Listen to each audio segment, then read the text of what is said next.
Welcome to clear SSC. Video को like share subscribe ज़रूर कर दीजिए ताकि ज़्यादा से ज़्यादा लोगों तक ये वीडियो पहुंच सके। हम लोग पॉलिटी के टॉप 25 क्वेश्चन आज करने वाले हैं जो एनटीपीसी सीबीटी 2 और ग्रुप डी के लिए बहुत इंपॉर्टेंट है। हमने 100 क्वेश्चन पहले भी कर चुके हैं। आप लोग उस वीडियो को भी ज़रूर देखिए, आपके एग्ज़ाम के लिए बहुत बेनिफिशियल होंगे। आज हम लोग क्वेश्चन नंबर 101 से शुरू कर रहे हैं। चलिए देखिए 101 नंबर क्वेश्चन क्या बोल रहा है। उस अधिनियम का नाम क्या है जो अखिल भारतीय सेवाओं के नियम और एक सेवा शर्तों को नियंत्रित करता है। तो उस एक्ट का नाम बताना है जो अखिल भारतीय सेवाओं के नियम व सेवा शर्तों को नियंत्रित करता है। इसका सही आंसर हो जाएगा option number B, all India service act 1951, अखिल भारतीय सेवा अधिनियम 1951। नेक्स्ट क्वेश्चन की तरफ चलते हैं। संविधान का कौन सा अनुच्छेद नागालैंड राज्य के लिए विशेष प्रावधान प्रदान करता है। तो नागालैंड राज्य के लिए कौन सा एक अनुच्छेद है जो विशेष प्रावधान करता है। इसका सही आंसर हो जाएगा option number D, article 371A 371A D इसका सही आंसर हो जाएगा। नेक्स्ट क्वेश्चन की तरफ चलते हैं। Question number 103। भारतीय संविधान के अनुच्छेद 335 के अनुसार एससी और एसटी के दावों को किस मामले में ध्यान में रखा जाएगा। तो कौन से मामले को ध्यान में रखते हुए अनुच्छेद 335 के अनुसार। इसका सही आंसर हो जाएगा option number B, public employment, सार्वजनिक रोजगार, बी इसका सही आंसर हो जाएगा। नेक्स्ट, भारतीय संविधान का कौन सा अनुच्छेद संघ राज्यों के बीच विधायी शक्ति का वितरण करता है। तो विधायी शक्ति का वितरण कौन सा आर्टिकल में लिखा है केंद्र और राज्यों के बीच में। इसका सही आंसर हो जाएगा option number D, article 246, D इसका सही आंसर हो जाएगा। 105 नंबर देखिए, निम्नलिखित में से कौन भारतीय राज्य के मंत्रियों के बीच विभाग का आवंटन तय करता है।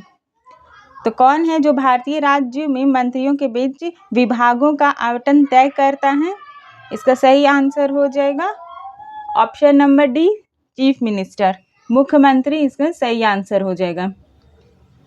नेक्स्ट क्वेश्चन की तरफ चलते हैं। Question number 106।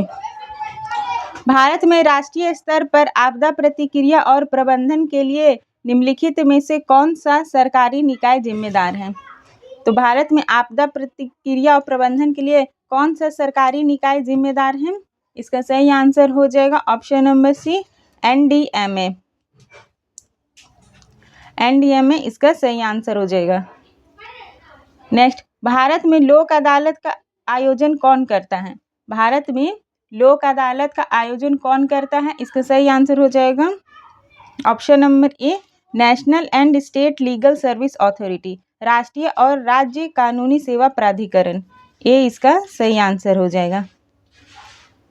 नेक्स्ट,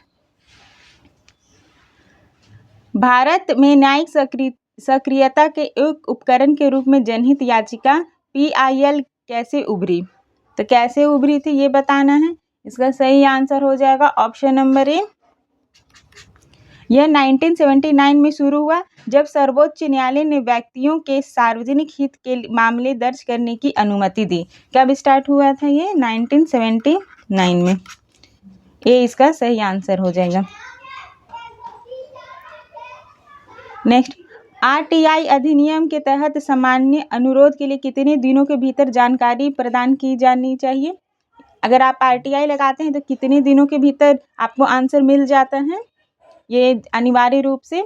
इसका सही आंसर हो जाएगा ऑप्शन नंबर बी, 30 डेज, 30 दिन इसका सही आंसर हो जाएगा।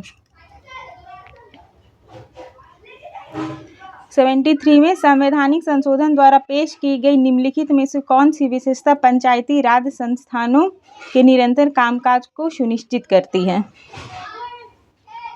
73 में संवैधानिक संशोधन द्वारा पेश की गई निम्नलिखित में से कौन सी विशेषता है जो पंचायती राज संस्थानों के निरंतर कामकाज को सुनिश्चित करती है। इसका सही आंसर हो जाएगा ऑप्शन नंबर सी, किसी पंचायत के विघटन में 6 महीने के भीतर चुनाव। यानी कोई भी पंचायत अगर डिसॉल्व हो गई है तो उसमें 6 महीने के अंदर उसमें इलेक्शन कराना ज़रूरी है। नेक्स्ट, सरकारीय आयोग ने मुख्य रूप से भारत के किस प्रकार के संघवाद को मजबूत करने पर ध्यान केंद्रित किया है? तो सरकारीय आयोग जो है वो मुख्य रूप से किस प्रकार के संघवाद को मजबूत करने पर ध्यान केंद्रित किया है? इसका सही आंसर हो जाएगा option number D, corporate federalism, सहकारी संघवाद। सहकारी संघवाद इसका सही आंसर हो जाएगा ऑप्शन नंबर डी। भारतीय संविधान का कौन सा अनुच्छेद यह बताता है कि जिस व्यक्ति ने स्वेच्छा से किसी विदेशी राज्य की नागरिकता प्राप्त कर ली उसे संविधान के प्रारंभ अनुच्छेद 5, 6 या 8 के तहत भारत की नागरिकता नहीं माना जाएगा। जैसे कोई भी एक पर्सन है, अगर वो दूसरे कंट्री का नागरिकता एक्सेप्ट कर लेता है तो उसका ऑटोमेटिकली भारत की नागरिकता खत्म हो जाती है। ये कौन से अनुच्छेद में है? इसका सही आंसर हो जाएगा ऑप्शन नंबर ए, 9, आर्टिकल 9 में। ए इसका सही आंसर हो जाएगा। भारतीय संविधान के निम्नलिखित में से कौन सा अनुच्छेद केंद्र शासित प्रदेशों से संबंधित है? तो कौन सा अनुच्छेद है जो केंद्र शासित प्रदेशों से संबंधित है? इसका सही आंसर हो जाएगा option number B, article 239। Article 239 केंद्र शासित प्रदेशों से संबंधित है। आजकल एग्जाम में ऐसे ही क्वेश्चन पूछे जा रहे हैं, आप लोग वीडियो को पूरा जरूर देखिएगा। भारतीय संविधान के निम्नलिखित में से कौन सा अनुच्छेद संसद को भारतीय नागरिकता के अधिग्रहण और समाप्ति से संबंधित कानून बनाने का अधिकार देते हैं? तो कौन सा आर्टिकल है जो भारत की नागरिकता के अधिग्रहण और समाप्ति के कानून बनाने का अधिकार देते हैं?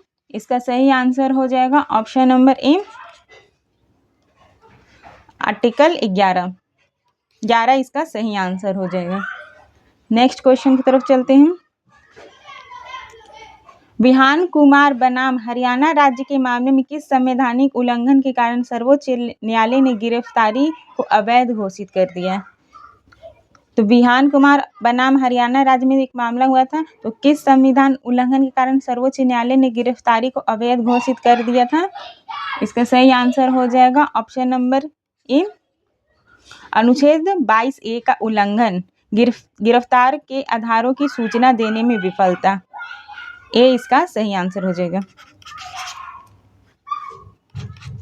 नेक्स्ट क्वेश्चन की तरफ चलते हैं।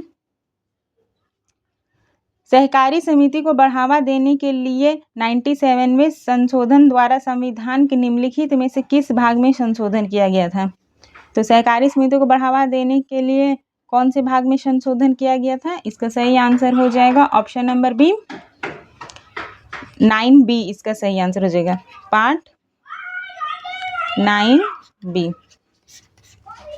चलिए, भारतीय संविधान का कौन सा अनुच्छेद राज्य को लोगों के कल्याण को बढ़ावा देने का निर्देश देता है? कौन सा आर्टिकल है जो राज्य के कल्याण को बढ़ावा देने का निर्देश देता है? इसका सही आंसर हो जाएगा ऑप्शन नंबर ए, आर्टिकल 38। आर्टिकल 38 लोगों के कल्याण को बढ़ावा देने का निर्देश देता है। ए इसका सही आंसर हो जाएगा। किस संविधान संशोधन ने राज्य मंत्रिपरिषद के आकार की एक सीमा पेश की है? तो कौन से संविधान संशोधन ने राज्य मंत्रिपरिषद के आकार की एक सीमा पेश की है? इसका सही आंसर हो जाएगा ऑप्शन नंबर ए, 91 कॉन्स्टिट्यूशन अमेंडमेंट एक्ट 2003।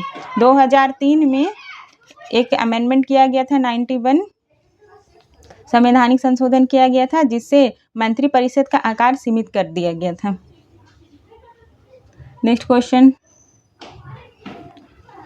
भारतीय संविधान का कौन सा अनुच्छेद संघ स्तर पर मंत्रिपरिषद का प्रावधान करता है?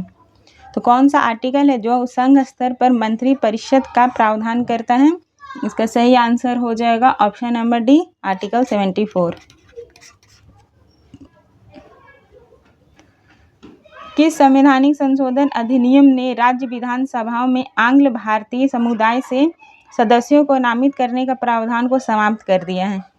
तो ये कौन सा संविधान संशोधन हुआ है जिसमें से भारत का जो आंग्ल भारतीय समुदाय थे, अब उसको समाप्त कर दिया गया है। इसका सही आंसर हो जाएगा ऑप्शन नंबर डी 104वां संविधान संशोधन अधिनियम 2019।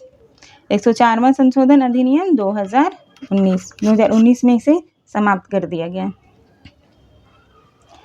EWS आरक्षण प्रदान करने के लिए 103वें संशोधन अधिनियम द्वारा संविधान में कौन सा अनुच्छेद जोड़ा गया है?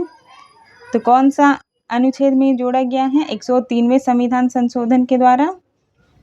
इसका सही आंसर हो जाएगा option number D article 15 6 clause है ये 6 और 16 के क्लाउज 6 में आर्टिकल 15 6 एंड 16 6 जी इसका सही आंसर हो जाएगा। 122 नंबर देखिए, अपने अद्वितीय प्रथागत कानून और भूमि स्वामित्व प्रथाओं के कारण निम्नलिखित में से कौन सा राज्य अनुच्छेद 371A के तहत विशेष प्रावधान का आनंद लेता है? तो 371A के तहत किसे विशेष प्रावधान मिले हुए हैं? इसका सही आंसर हो जाएगा option number B Nagaland, B इसका सही आंसर हो जाएगा। 123 नंबर देखिए, किस संवैधानिक संशोधन ने भारत में सहकारी समितियों को संवैधानिक दर्जा प्रदान किया है? तो कौन सा संविधान संशोधन ने भारत में सहकारी समितियों को संवैधानिक दर्जा प्रदान किया है? इसका सही आंसर हो जाएगा ऑप्शन नंबर ए 97वां संवैधानिक संशोधन अधिनियम 2011। चलिए नेक्स्ट क्वेश्चन की तरफ चलते हैं। कौन सा कानून आर्थिक रूप से कमजोर वर्ग को शिक्षा और रोजगार के आरक्षण प्रदान करता है? तो जो आर्थिक रूप से कमजोर हैं EWS जो शिक्षा और रोजगार में आरक्षण प्रदान करता है कौन सा अमेंडमेंट से? इसका सही आंसर हो जाएगा ऑप्शन नंबर ए 103वां कॉन्स्टिट्यूशनल अमेंडमेंट, ए इसका सही आंसर हो जाएगा। नेक्स्ट, निम्नलिखित में से कौन सा सेवा संघ और राज्य दोनों सरकारों द्वारा संयुक्त रूप से नियंत्रित होती है? तो कौन सा सेवा संघ है जो सरकार, राज्य और केंद्र दोनों ही नियंत्रित करते हैं? इसका सही आंसर हो जाएगा ऑप्शन नंबर सी भारतीय प्रशासनिक सेवा, इंडियन एडमिनिस्ट्रेटिव सर्विस, सी इसका सही आंसर हो जाएगा। नेक्स्ट, वीडियो को लाइक शेयर सब्सक्राइब ज़रूर कर दीजिएगा और आप लोग पहले के भी 100 क्वेश्चन ज़रूर देखिए, वो आपके एग्ज़ाम के लिए बहुत बेनिफिशियल होंगे।